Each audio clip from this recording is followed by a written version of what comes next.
બાળકોના શિક્ષણ ખાતર પણ કડોદરા પ્રાથમિક શાળાનું લોકાર્પણ કરો, નહીં તો અમે કરી નાખીશું. મહેશ અણગણની મેયરને ચીમકી.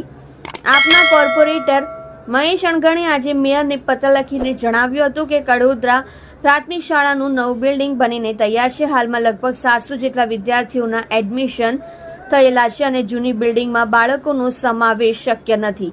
નવું સત્ર આગામી 13મી જૂનથી થવા જઈ રહ્યું છે, પરંતુ નવા બિલ્ડિંગનું વિધિવત લોકાર્પણ થયેલ નથી.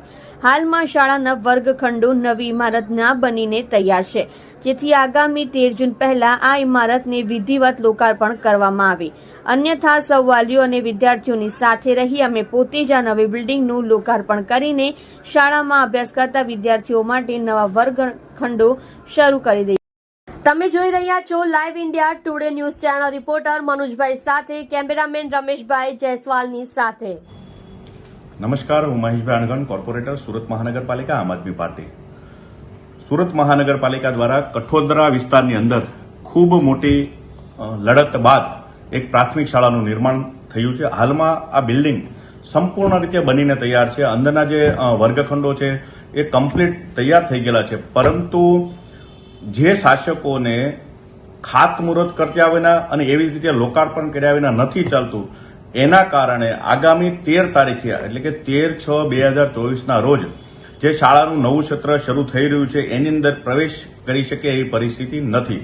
શાળાનું જે જૂનું બિલ્ડિંગ છે તેમાં અત્યારે 700 જેટલા જે એડમિશનો થઈ ગયા છે એ બાળકો એમાં બેસી શકે એવી વ્યવસ્થા નથી. તેમ છતાં પણ નવા વર્ગખંડોમાં બેસવાની હાલમાં કોઈ પરમિશન આપવામાં આવી નથી.